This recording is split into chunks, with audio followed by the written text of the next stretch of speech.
Hola, buenas tardes. Bueno, bienvenidos. Gracias por acompañarnos acá en el Open Forum de una edición tan especial de Arteba. Mi nombre es Jorgelina Dacil Infer. Estoy en el rol de directora de desarrollo del Curatorial Program for Research y aquí en Argentina también como anfitriona de la actividad en el país, junto con Marina Reyes Franco, que todavía no llegó. Bueno, queríamos agradecer fuertemente a Arteba por darnos el espacio, darnos la bienvenida y sobre todo por ser una de las primeras instituciones que nos confió. Somos una institución muy nueva. Y bueno, gracias a Julia y a todo su equipo.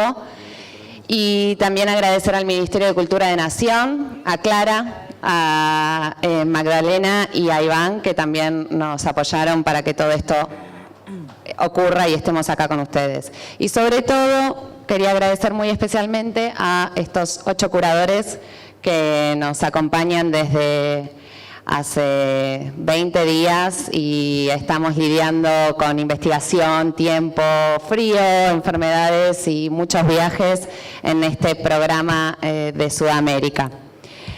Les cuento un poco qué estamos haciendo acá. Estamos en Buenos Aires cerrando el programa CPR Sudamérica, que iniciamos el 4 de mayo en la ciudad de Medellín. De Medellín, después de 2 días y medio intensos de investigación, fuimos a Bogotá, después seguimos por Santiago de Chile y estamos acá en Buenos Aires desde el lunes de esta semana, visitando estudios, instituciones, museos y Arteba, claramente, la feria, que no es casual que estemos coincidiendo con la fecha de la feria, seguro.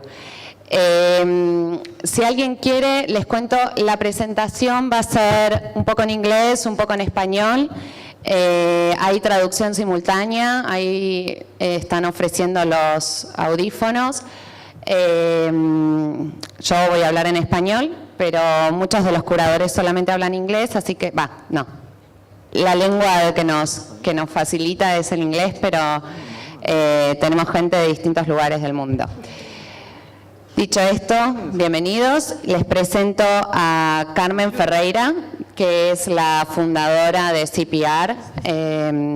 Ella también es argentina, así que también va a hablar en español. Y bueno, los dejo para que ella les comente un poquito más. Bueno, hola a todos. Gracias por acercarse. Voy a preparar... ok, gracias. Bueno, yo les voy a contar un poco qué es CPR, cómo empezamos y qué estamos haciendo en general en el mundo. CPR se fundó el año pasado, en febrero, con la idea de que podamos proveer el acceso al conocimiento de manera igualitaria. Me gustaría... Ahí está. Pero cuando pensamos en CPR, para entender de qué se trata, quiero que partamos de algo que todos conocemos, que es el artista, que es el centro del mundo del arte, más específicamente la obra. Ahora, ¿quién elige lo que se ve? ¿Por qué lo elige? ¿Quién le da el valor histórico a lo contemporáneo? ¿Y cómo se enriquece o no el patrimonio de un país? Ahí aparece la figura del curador como un gestor. El curador se transforma en el eje, que es el que está manejándose entre todas estas diferentes partes. Todos sabemos también que el coleccionista es el que provee los fondos, ya sea una empresa o un particular, los artistas las obras, y los curadores son los que eligen qué, cómo, cuándo y dónde se muestran estas obras. Como trabajo de gestión, el curador es el que se tiene que acercar al coleccionista a solicitar los fondos, es el que tiene que hablar con el artista y gestionar la presencia de las obras, pero además de eso lo que tiene que hacer el curador es investigar. Y en este caso, en general, para los curadores independientes, esa investigación es autofinanciada. Entonces, CPR aparece como esta imagen, esta organización, un núcleo facilitador que gestiona los fondos para que los curadores puedan realizar esta investigación y sea trabajo, sea realmente considerado trabajo. O sea, lo que están haciendo los curadores acá es trabajando, es parte de lo que después va a formar parte de una muestra, ¿o no? Bueno, CIPIAR es una red internacional de curadores, artistas e instituciones y trabajamos con convocatorias abiertas otorgándoles becas completas de investigación. Como les decía antes, el objetivo de CIPIAR es la igualdad de acceso al conocimiento, crear comunicación directa e in situ entre los curadores internacionales y las escenas locales y además, una vez que termine esta investigación, ser una plataforma para la promoción y la práctica profesional tanto de los curadores como de los artistas que fuimos a visitar. Ahora, ¿cómo funcionan las convocatorias? Se pueden presentar, son totalmente abiertas. Ahora, de hecho, tenemos una convocatoria que vence el 1 de junio. Ahora les cuento. Se pueden presentar curadores independientes e institucionales, totalmente abierta. Otorgamos hasta 10 becas completas y se viajan hasta 4 ciudades. Luego de este viaje, los curadores tienen unas 12 semanas para enviarnos una propuesta de exhibición y deben incluir al menos un artista por cada ciudad visitada. Nosotros le otorgamos un fondo de producción de hasta $10.000 y la muestra se realiza en la ciudad donde ellos residen y realizamos también un catálogo anual. ¿Cómo son nuestros programas? Nuestros programas tienen un concepto, no es que los llevamos a Buenos Aires a ver todo lo que pasa en Buenos Aires. En Medellín vimos algo muy específico, lo mismo pasó en Bogotá, en Santiago y en Buenos Aires. Son grupos de hasta 10 curadores, se realizan lecturas y clases sobre historia del arte local, las artes y la cultura. Ellos reciben un paquete anterior al viaje con investigaciones, con textos de investigadores locales. Realizamos alianzas con anfitriones locales como en este caso Arteba. En Medellín hicimos una alianza con el Museo de Arte Moderno de Medellín y estamos trabajando para las de Europa del Este, que es el próximo programa. Hacemos visitas a estudios de artistas y revisión de portfolios y visitas a instituciones. Ya hicimos un programa el año pasado en Europa del Este y Norte que se realizó en Tallinn y en Helsinki en el mes de octubre. Ahora estamos terminando que les comentaba y tenemos ahora abierta la inscripción para el próximo en Europa del Este, que será en septiembre en Praga, Varsovia, Kiev y Moscú.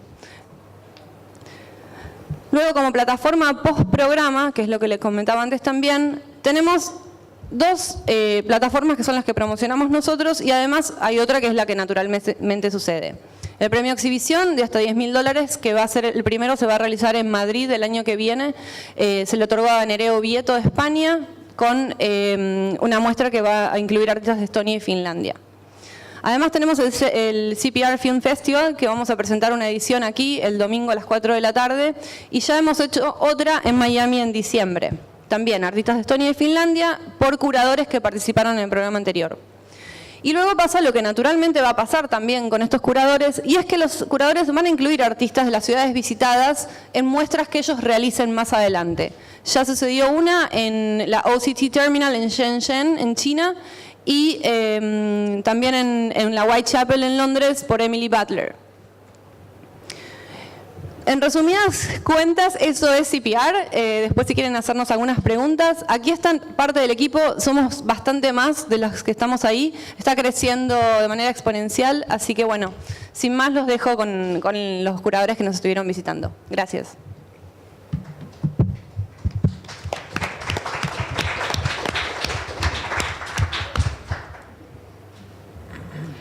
Bueno, vamos a presentar a la primer curadora que nos va a hablar de sus... A ver, las presentaciones que nos van a hacer los curadores es su visión rápida, espontánea de este recorrido que hicieron por Sudamérica. Es algo muy fresco, todavía nos quedan 2 días por recorrer Buenos Aires. Tenemos todavía por delante unas cuantas studio visit y revisiones de portfolio, pero bueno, hasta hoy hicimos un corte y esta es la primera impresión que nos pueden devolver los curadores. Iliana va a ser la primera, Iliana Fokeanaki, ella es de Grecia, es crítica de arte y curadora y fundó en el 2013 su galería sin fines de lucro que se llama State of Concept y promueve a través de exposiciones individuales artistas griegos en una visión internacional. Iliana.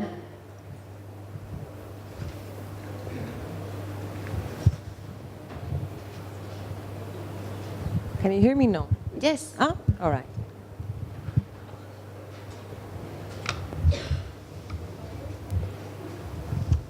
¿No?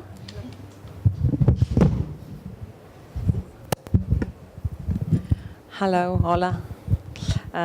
Thank you very much, CPR, for having us here, and Arteba, and all our other hosts so far, some of which I see here. I was very interested in participating in this trip primarily because of political histories that are very interesting to me. It feels quite being at home in Argentina because, oh, thank you. Well, our economical histories are very similar. We are kind of living what you have lived in 2001, so it's kind of like a trip in the future of Greece, being here in Argentina, I think. So my first image is from Medellin. I prefer to show you images of things that are around the things that we actually saw. And it's kind of metaphorically one of the reasons I chose to do it is because at State of Concept in Athens, we try to do that in a way, to integrate and translate what surrounds the city and what is important for the citizens through the platform of art. And we do have a special interest in politics and sociology and artists that choose to do their practice through questions from these fields. So this is in front of the museum of Pedro Nel Gomez, that is apparently a very important Colombian artist from the previous century. And it's a man that is basically looking through garbage. And what was interesting for me was that the museum was very open to the neighborhood. And the director there told us that it's a very local museum that has a dialogue with the public, something that you very rarely see happening in unprivileged neighborhoods in other parts of the world. So that was one of the things that was very interesting for me. And this second image is from the Modern Art Museum in Bogota. It's a sculpture of, light sculpture of Monica Bonvicini, says "Not for you." And for me, it was very, very interesting to see this sculpture in a completely different continent and context than the first time that I saw it, which was in the Palais de Tokyo in Paris. Because the museum is actually situated in a very derelict and dangerous, I would say, as a Westerner, dangerous area in Bogota. So you have a local market just surrounding the museum of people selling things, and then you have the entrance of the museum with this huge flashing light that this is not for you. You are excluded from all these very expensive artworks that are in there. Okay. And this is an image of a video from a presentation of duo artist Cristobal León and Joaquín Cochina. I hope I'm pronouncing it right. It's another very interesting presentation for me that is in Santiago de Chile in their studio. And they're creating films that deal with political issues in Chile. And one of them is Colonia Dignidad, which I don't know if you know, was a very bizarre sect, basically in the south of Chile, that during the dictatorship was a detention center for Pinochet, but in reality it was a Christian community, or was masking as a Christian community. And there have been a lot of scandals coming up recently that involved pedophiles and politicians being involved in these kind of things, something that the Chilean society is not ready yet to deal with. And talking with the artists and with people in Santiago, it was very interesting for me to learn that there is a very apparently there's a Hollywood film being made for this sect village, starring Emma Watson actually, that is not going to be shown in Chile because apparently it's insulting its citizens. And this is from the museum here. It's part of the installation of Marta Minujín, an artist that I very vaguely, if at all, knew just by name. It was very interesting to meet her and go into her studio and see this kind of reenactment of quite an important work, I think, for the Argentinian people.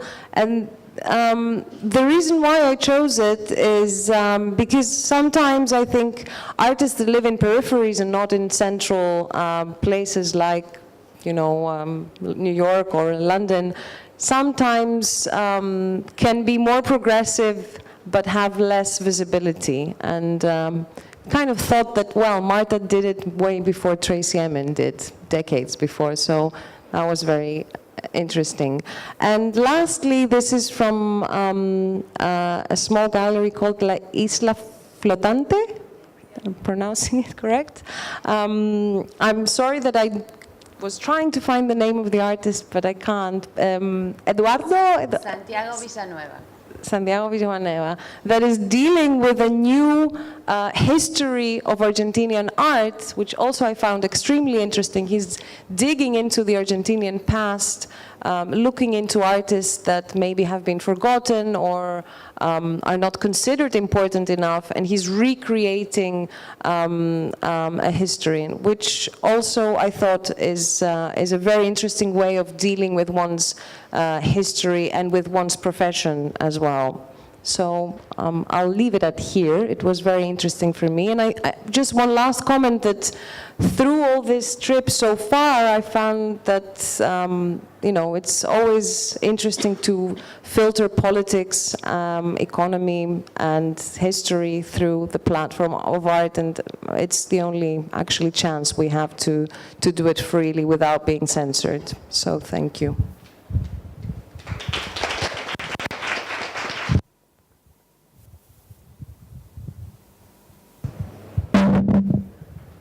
Gracias. Gracias, Ileana. Bueno, nuestro segundo curador, el segundo curador que va a presentar es Roberto Leckie. Él es de Inglaterra. Es curador en Gasworks, donde maneja los programas de exhibiciones y residencias. Y fue curador en proyectos en Artísima, Turín, The Showroom Londres y Centros de Imagen de la Virreina en Barcelona. Nos va a dar su visión aquí.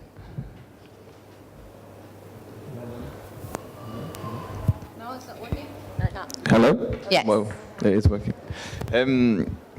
Yeah, hi.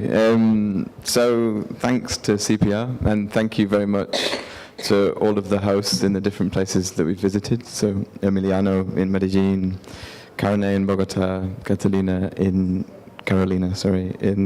Santiago, and Marina and Jorgelina in Buenos Aires.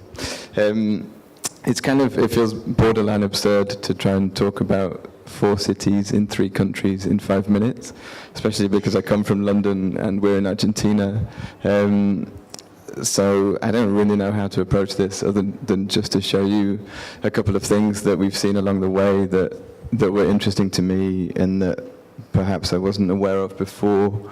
The first of which was an exhibition by Deborah Arango in El MAM in Medellin, which I think is going to be up for around 2 years. And she mostly did kind of portraits and self-portraits, but I was really drawn to this image just because it's really, really, really weird and a sort of interesting way to deal with social commentary somehow at the time. But then we also met a lot of interesting artist-run spaces while we were there in Casa Tres Patios, and several artists who all had amazing studios overlooking mountains, valleys, and tropical trees.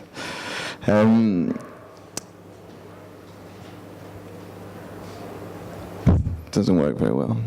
Okay, I skipped. There's Fatosh.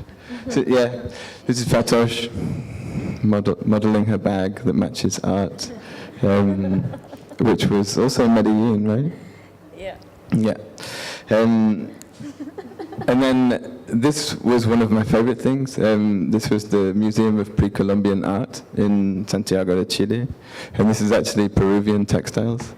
And the director of the museum told us that, I don't know if you can see it very well, but all of these characters, they're done in incredible detail with all these very, very beautiful colors, all have very like squiggly arms and legs. And it was really interesting because he was talking about this being a kind of way to represent their kind of feeling of being perpetually on drugs.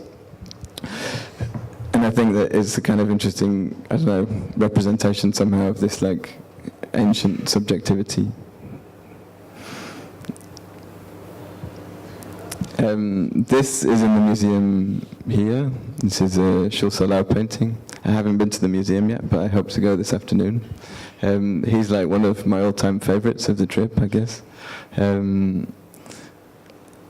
so I'm only showing you old stuff. I'm sorry for that. But we have met lots of very interesting contemporary artists as well, I promise. Yeah, like that's kind of it. But thanks. It's really nice to be here.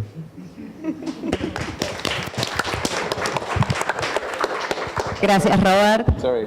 No. This is the last one. This is Marta Minahun again, and she's like paying off the debt to Margaret Thatcher, played by an actor. That was really good too. Thanks.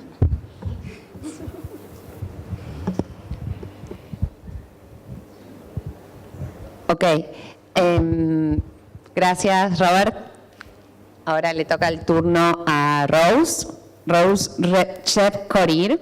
Ella es de Kenia, es curadora independiente y en 2015 participó de la 5ª edición del ASICO International Art Program, que es la historia del arte contemporáneo de Maputo en 4 semanas. Gracias, Rose. Adelante. My name is Rose. Working? Work? Can you hear me? No. Okay. You're gonna need to. I just want to hold it. Alongside my colleagues, I'd also like to thank CPR and Ateba for giving us this opportunity to come and experience Latin America, as well as to experience, we come from very different interests, and for me, my entry point was reading a lot of Walter Minolo, Decolonial Aesthetics, so it's great pleasure to come and experience it on my own, and maybe where I'll begin is my images will not match what I say, but it's fine. I'll leave it there for some time, and then I'll come back there. First thing I'll talk about is the discussion we had around Porno Miseria in Bogota as a very direct coincidence for Africa and Latin America, and artists working against the subjectivity or inherent decisions to work against the expected narrations. And I immediately began to think about Malian photographer Malik Sidibe and Peter Hugo. They're not similar in any way, but I really liked to, in a sense, it was an introduction into these connections, coincidences, and differences between Latin America and Africa, which I'd like to continue exploring and looking at. And then one other thing, the other thing that I'll talk about is my experience in different studios and different institutions, and how in each of these spaces we were offered a catalog. And I'd like to just talk about art writing, and for me, it has been one of the ways that I believe I've been able to access how artists think here, and an invitation to consider it as not as a static process or a ritual, the things we do in exhibition making, but rather a way of thinking and a way of allowing other people to access thoughts, in a sense that even if I am coming from very far, my contact with these books, my contact with these exhibition catalogs allows me into thoughts in a way that I can respond without being here or without seeing the exhibition. So that's an open call to responsibility in art writing. And there are so many possibilities which I'd like to consider going forward.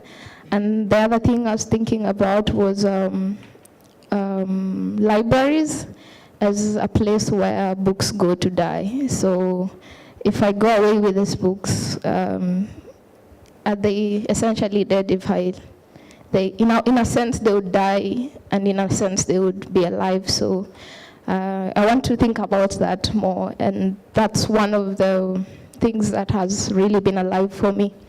And then I'll just go through the images that I have here. These are books I saw on the table at Medellin MAM, Museum of Modern Art in Medellin, and all reflections on exhibitions. One, 50 most influential exhibitions, and the other one, an exhibition that has been done twice and continues. So I'd like to have that book, but unfortunately I couldn't have it. And then Museum of Solidarity, Museum of Solidarity in Santiago, and the discussions we had there. It was very interesting to consider how this movement of artists in the 70s and the 80s thinking about the situation at the time and what their responses were. For most of us, it will be a case of comparing from our immediate context and what we've been experiencing here. And that's also part of that exhibition. And then the studio visit in Medellin as well. I think one of the towns that has really good studios was Medellin. That was really exciting for us to see. Yeah, thank you.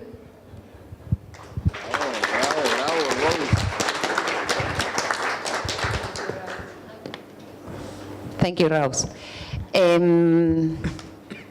Pablo José Ramírez, él es de Guatemala, es curador y teórico político, fue director y curador de la Ciudad de la Imaginación y co-curador de la 19ª Bienal de Arte País en Guatemala. Y actualmente está investigando sobre apropiaciones coloniales y prehispánicas en el arte contemporáneo en Latinoamérica.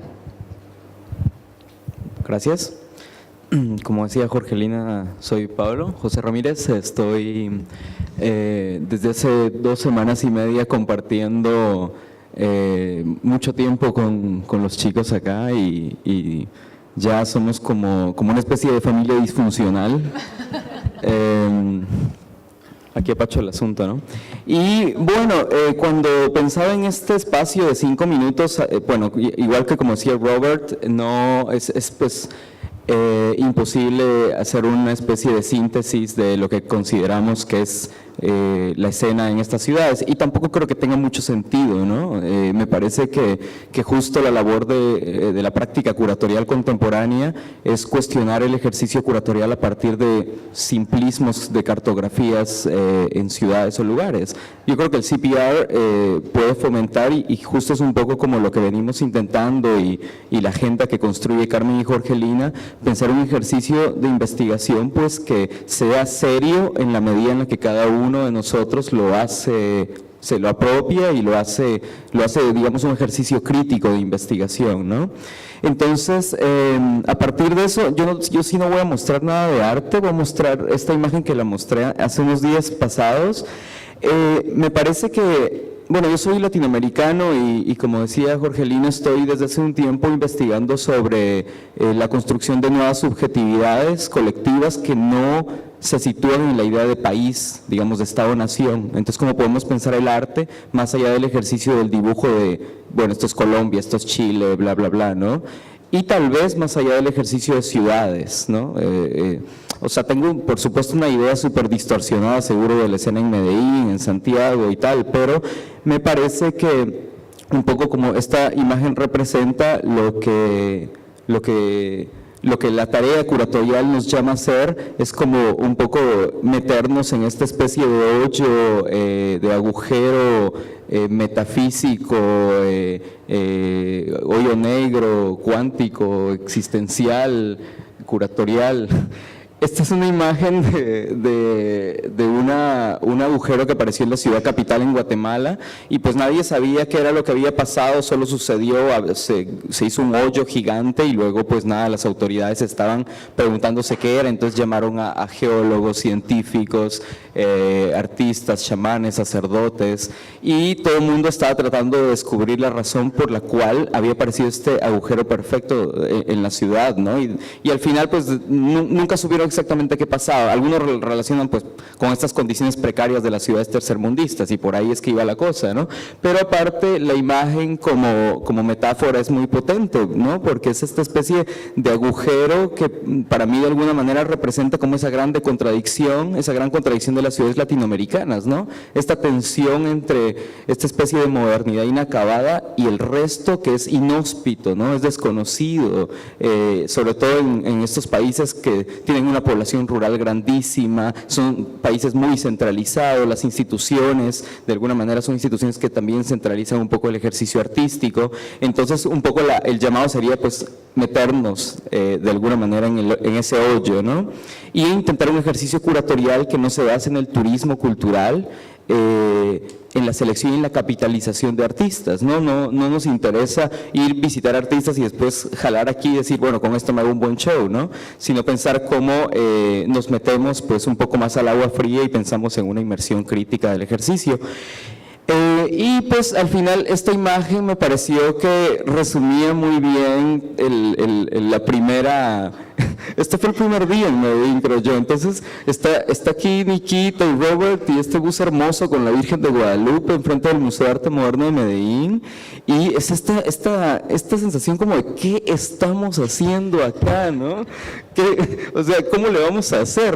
What we're gonna do here? What are we doing here, right? So, bueno, me pareció que justo eso para mí es, digamos, la práctica de la investigación, es esta gran pregunta y esta especie de, digamos, de lugar en el cual nos metemos sin saber exactamente cómo vamos a irnos abriendo camino. Así que gracias a Nikita y Robert por ilustrar. Thank you very much for the illustration. Y eso, gracias. Gracias, Pablo, siempre tan risueño.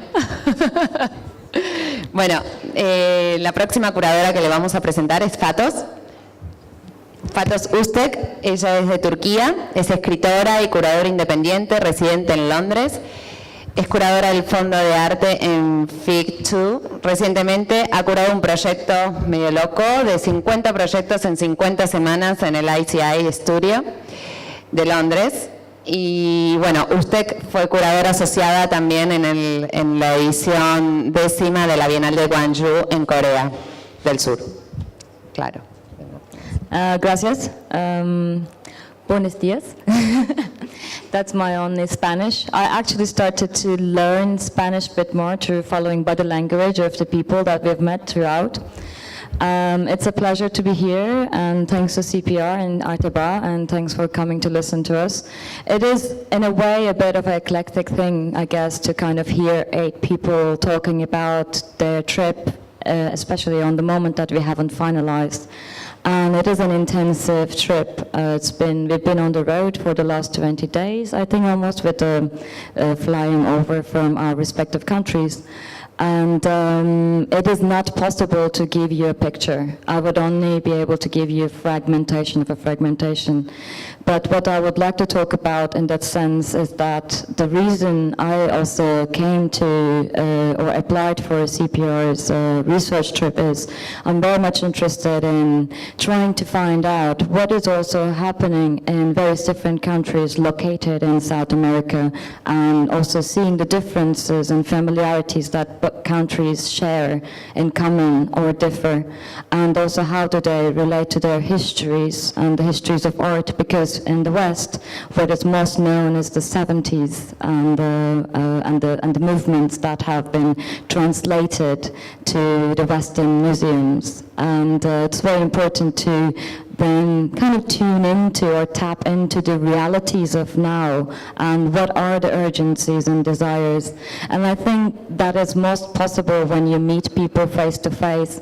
And I don't feel that I'm no way close to actually give you a resume of what is really happening in Argentina or in Colombia or in Chile, but only impressions. But what I will leave from this trip is actually the most amazing group of people that I had the pleasure of meeting.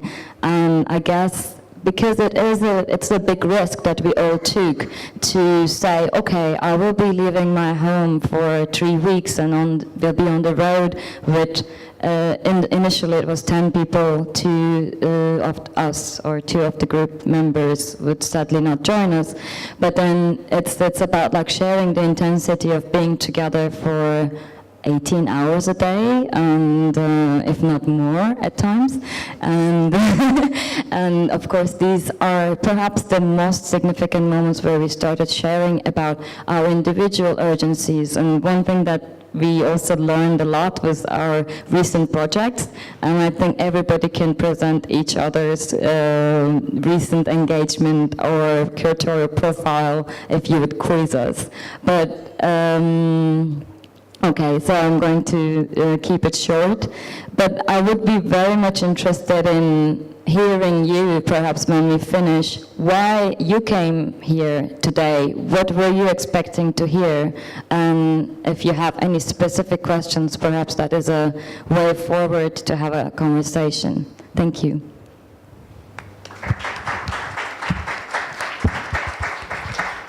Sí, I agree with you. Estamos muy interesados en después recibir preguntas y por ahí tener unos minutos para compartir consultas e inquietudes. Nikita Jianqiankai es la próxima curadora. Ella es directora asociada y curadora en jefe en Guangdong Times Museum y está organizando las series paracuratoriales en el mismo museo. Hello, everybody. Thank you for being here, and thank you for CPR. Actually, I'm happy to speak after Fatou. Like, she did a presentation without any images, and actually I have presentations with images that's actually none of those are artworks and related to art. And also I do have a title for my presentation, which will not be shown here, is By Night in Chile.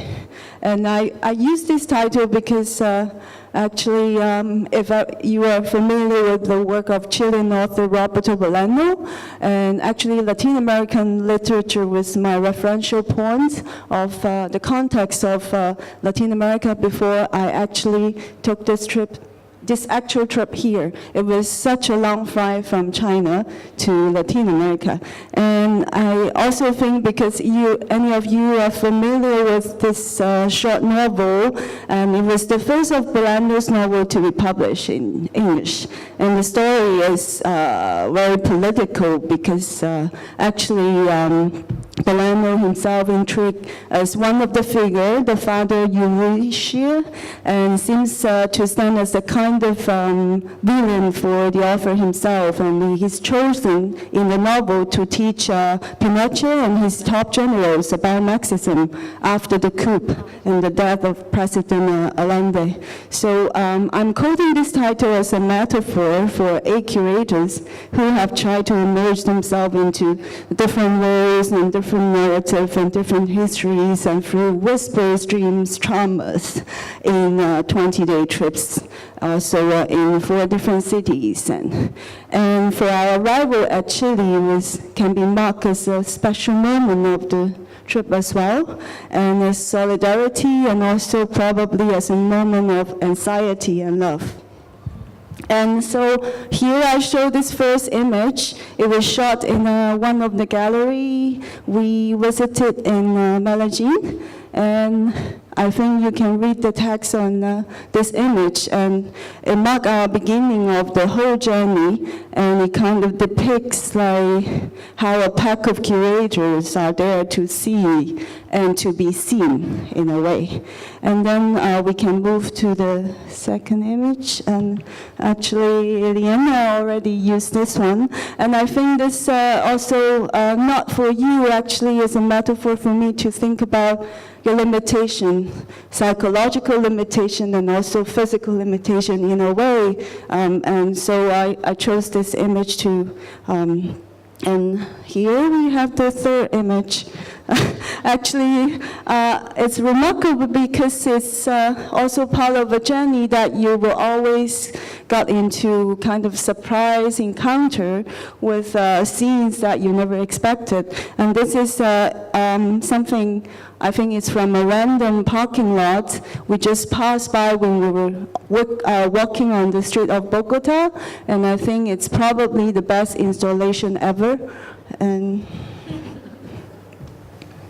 And this also, I think, had appeared before in previous presentation. It's the Museum de la Solidaridad in Santiago de Chile, and I think what's remarkable, because I'm also coming from a background with communist vision, and then this red flag reminds me with the ideas of revolution that is still part of the horizon, but standing there alone, a symbol of hope.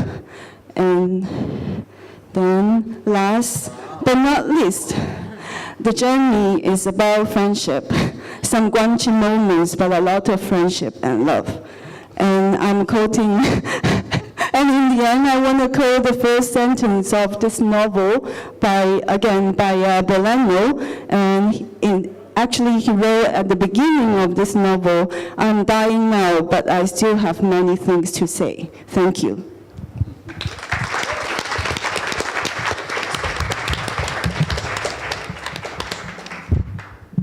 Thank you, Nikita.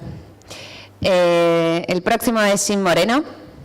Jean es de Estados Unidos, es curador de programas públicos de la ICA de Miami y es miembro del Consejo Asesor para la Bienal del Whitney del 2017.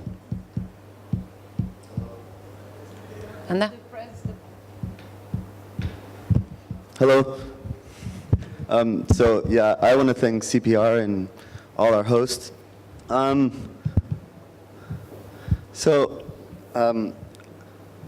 The way I kind of think about things is I think objects, art objects, and cultural artifacts, and just kind of bigger objects as well, institutions and that sort of thing. They're just frozen moments in social tendencies. That's just kind of the way, the bottom line of how I think about things. And so when we got to Chile, this is by a big collage by Grupo Toma, who are a series of alternative architects. And so what I was really interested in was what does that mean to be in a neoliberal territory, and what if we're in a post-neoliberal territory? And the only way I could kind of start dealing with this is seeking patterns in what I was seeing. And I think one of the patterns that I saw was this strange hybrid space in which young artists are, where they want to be somehow between alternative spaces, commercial galleries, generating their own galleries, and how this somehow, I think, puts in crisis the discourse of alternative and mainstream. And I think, or it felt to me very much like this very unresolved moment, but very fertile at the same time. And then, so this is a gallery from Santo Domingo, and I thought that was really interesting that they're following a model that Isla Flotante is following, that Carne is following. So you have all these young artists just trying to generate this model, and it seems like they themselves are trying to build the discourse, and they're at a moment where maybe they don't have the words for it yet, and they're building it. And I think what's really interesting about this is that I find it to be a reflection of maybe socioeconomic movements that are happening. And somehow this just seemed to me one of the patterns that became really obvious. And I mean, I feel like I don't have a lot to say beyond that, in that, you know, we just landed, we saw this, I picked up a pattern, and now I have to go home and think about what this means, see if there's a point of engagement with it. Yeah, so I mean, it's fairly concise, but this is, I think, how it's going to work. Yeah, that's it.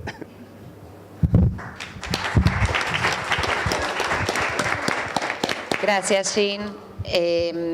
Bueno, y la última es Karina Kotova. Karina es de República Checa, es curadora independiente y actualmente es la directora del premio Jindřich Chalupeký, y que es un espacio de desarrollo de proyectos independientes, y fue curadora en el Centro de Arte Contemporáneo Meat Factory. Okay, thank you very much as well. Thank you for having us, and thank you all for listening up to this point.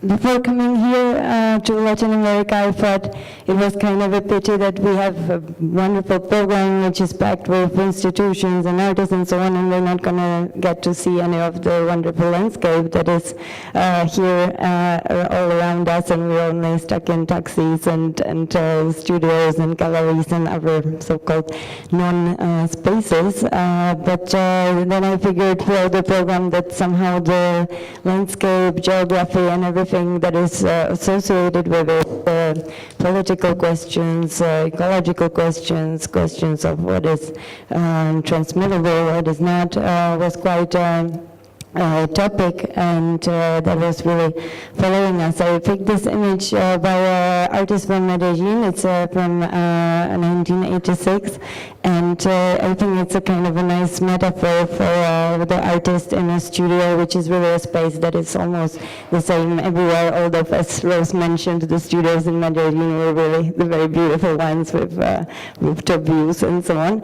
But it's a space with the intimate objects of the artist, with his tools and so on, and then there's always this notion of trying to connect to what is outside, and here I feel this painting is showing that in an interesting way. And in Medellin we were talking a lot about how the geography really shapes the art scene, how the mountains surrounding the city make it kind of closed in itself, a little bit detached from Bogota, or from the center, as well as these topics went on to, for instance, the whole landscape in Colombia being kind of, in a way, an ideal place for the guerrilla war, for much more challenging themes. And so that was one of the things that kept reoccurring, and this perhaps is not my favorite work of art, but it was interesting to see it, as this is a late 90s remake of a older painting from 1930s, which was, both of them are shown in the Museo de Antiquita in Medellin. And this remake, unlike the original, which is really about that gaze into the landscape, very, very romantic, in a way visionary, is just putting this aircraft inside and opening up perhaps another layer of what does it mean to look into the landscape in that time.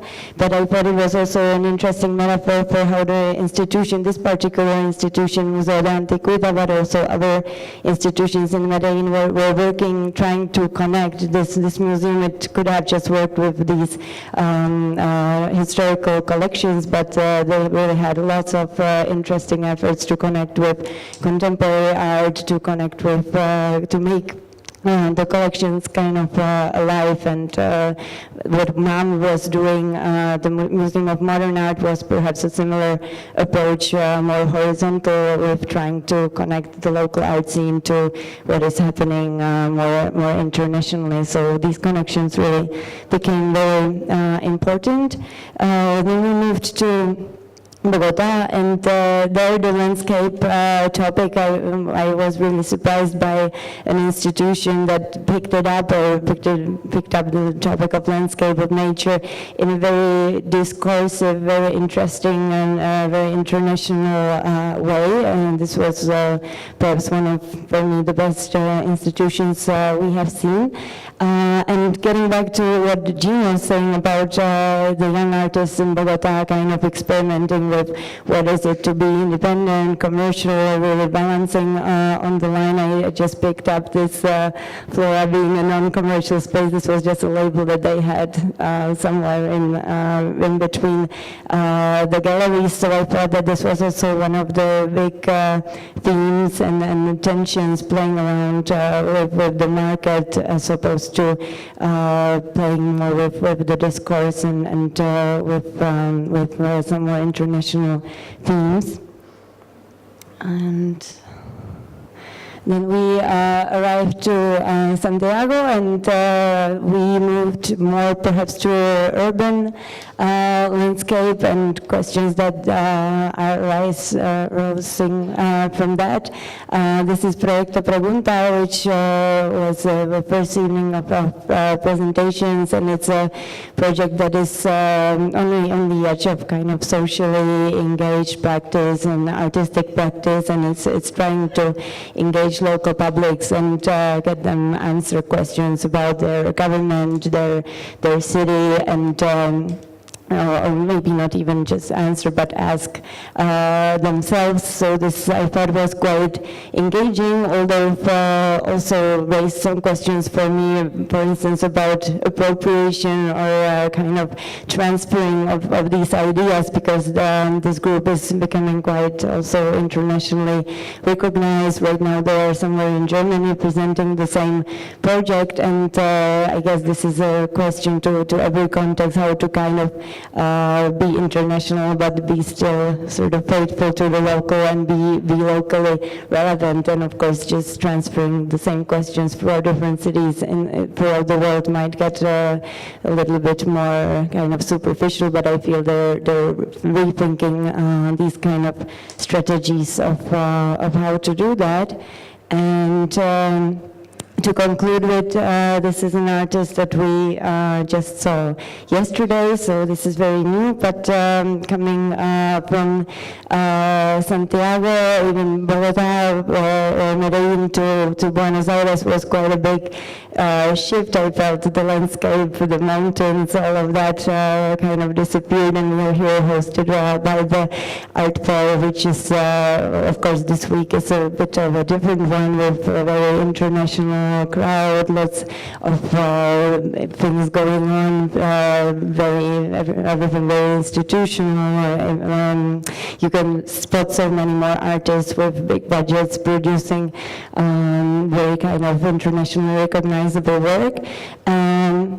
And in that kind of jungle of things, also here in the art fair, where they just become these objects, I was also trying to look for something that is very kind of human and making again some other kind of connections. And I felt that this project by Ana Gallardo, who is a very internationally recognized artist, but still managed to kind of stay alive. I thought it was very interesting. She's staying alive by being afraid of aging and by learning from the elderly different skills, dances, and in a way she's doing something similar as Proyecto Pregunta, traveling with this project, going to local publics elsewhere. It can very easily become a very kind of biennial project, but there I felt a very nice kind of energy that somehow, I guess, doesn't disappear with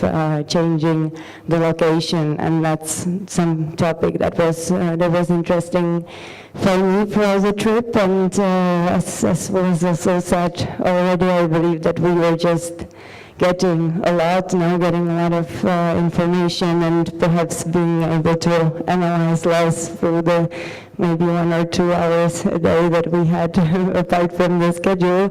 So this is a very quick glimpse, and I hope that we will revisit these thoughts and have them deeper, and we would also love to hear your thoughts or talk to you later about how you feel about your experience here. So thank you very much for having us, and thank you for listening.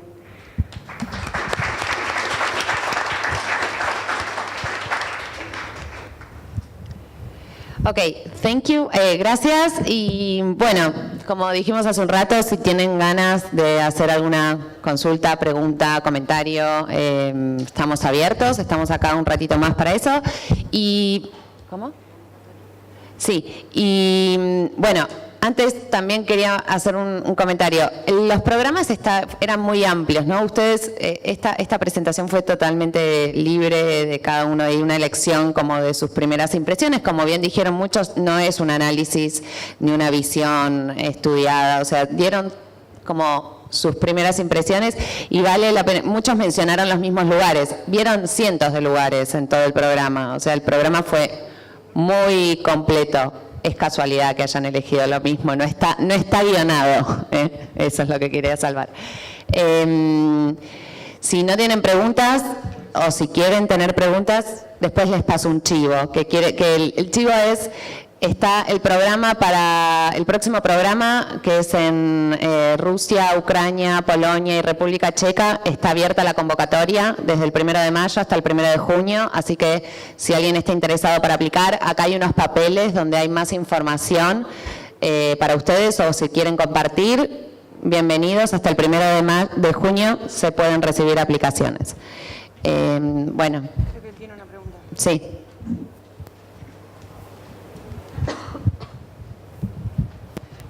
Quería preguntarles a todos. I'm going to speak in English in order to engage with all of you, and I'll try to be cut and dry. I'm Geronimo. I'm 17 years old, and I live here in Buenos Aires, and I'm in my last year of high school. Trying to figure out what I want to do with my life after school. So my question for you would be, because I know you're curators, or you're in the path of becoming one, but what was your experience, or how was your experience in university, or which careers did you pursue? At university? That would be my question for all of you, if any of you would like to answer Who it. want to answer?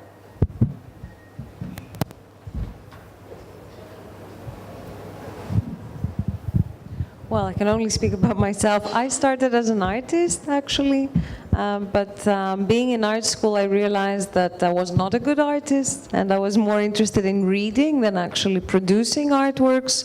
So it kind of came naturally that my master's degree was on art theory and arts criticism. And in the beginning, I only wanted to write about art, actually. I wasn't very much interested in curating. I was curating very rarely, every year or every 2 years. And then gradually this kind of shifted, and it was more curating and less writing, or rather both for a while. Now it's more curating rather than writing. So I think things can shift. 5 years later, maybe I've become an artist again. You never know. So. This is a general observation, but I thought it was quite interesting about this group that none of us is a proper art historian, and most of us is coming from different backgrounds, either philosophy or science or political history. I guess some of us, or all of us at some point, took some art theory, creating art history courses, not to say that we never even saw anything, but But yeah, but this was an interesting observation for me because at home I always feel I'm the only non-art historian in this field, and here in this group I feel assimilated.